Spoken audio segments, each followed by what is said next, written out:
So Love Lies Bleeding, which is the new film from Rose Glass, who made Saint Maud, which if you remember was my favourite film of a few years ago. I think it was 2020. And I said at the time that she was, an electrifying, thrilling new voice. And I also knew at the time that if you have a film like Saint Maud, it's a kind of hard act to follow. Well, she has followed it and then some. New film is co-written by her and Veronica Tefilska. I did an on stage with her at the BFI, with BFI IMAX, actually weirdly, because they're currently doing a bunch of electrical stuff at the BFI.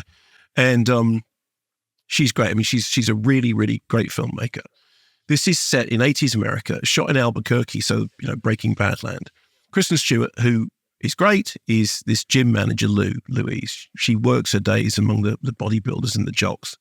Into the gym comes Jackie, played by Katie O'Brien, who you may know from The Mandalorian. She's the communications officer. I interviewed her because I did a program about bodybuilding on screen.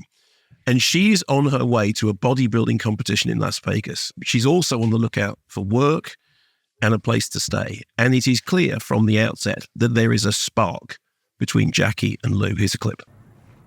Is this your place? No, I just work here. Okay.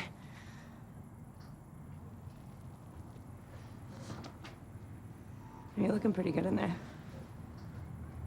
Yeah? You got some pretty serious lines going. Jackie! There you are. Ladies, that's all right with you, Lou? Hey, wanna go grab a drink right now if you wanna come with? Thanks, I'm good here. If ever there were two guys going to get the brush off, it was them. Yeah, they haven't, what's the phrase? They haven't read the room or the parking lot in this case. So They start to have a relationship, which is powered to some extent by the fact that Lou gives Jackie steroids, which apparently she got from you, Simon Mayo. So, you're kind of part of this plot. Okay. Meanwhile, Jackie gets a job at a gun range, which is run by Lou's estranged father, played by Ed Harris, with the scariest hair I have seen in a film in quite some time. Lou Sr. is clearly bad news. Dave Franco's JJ is bad news and unpleasant. And somehow this whole thing is going to turn into a kind of tinderbox. Now, if St. Maud was a kind of slow burn portrait of loneliness and an obsession with a killer sting in its tail, this is like a brilliantly visceral sucker punch of a film. It's tactile, it's physical in the Cronenbergian sense. Absolutely sensational in its impact. I remember just recently we reviewed Drive Away Dolls. This is actually the lesbian action romance that is anarchic and subversive rather than just a film that's pretending to be all of those things. I mean, on the one hand, it's about women's power. It's about women becoming physically strong and that alarming the men around them. I mean, the film's been playing in the US, and I think particularly with what's going on in the US at the moment, the US needs to see a film like this. It's also a sweaty, passionate love story. It's a tale of, lust and violence and love and sort of heat and dust and muscle and steroids. It's also a kind of Videodrome-style body transformation fantasy.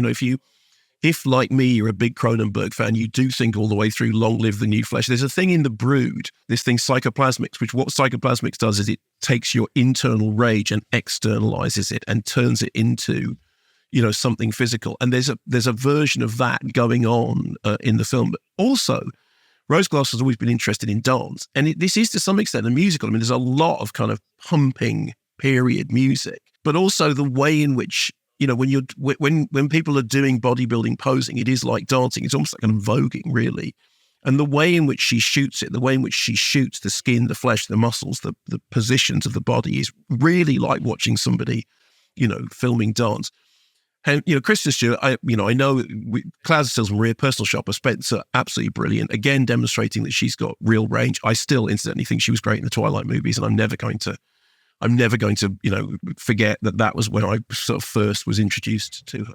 But of course, it is significant as well that she was in a Cronenberg film just recently, and so she's kind of in this swamp anyway.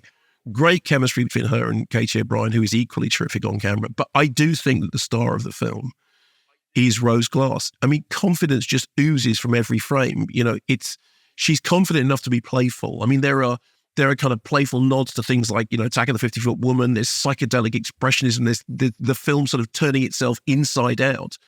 And I genuinely thought this is just sensationally entertaining. I'm thrilled. It's like proper, full-on, visceral cinema that reaches out from the screen and grabs you. And I think it's terrific. And I think you'd really enjoy it, particularly since you currently have a head full of steroids. Also, psychedelic expressionism isn't a phrase I've ever heard before.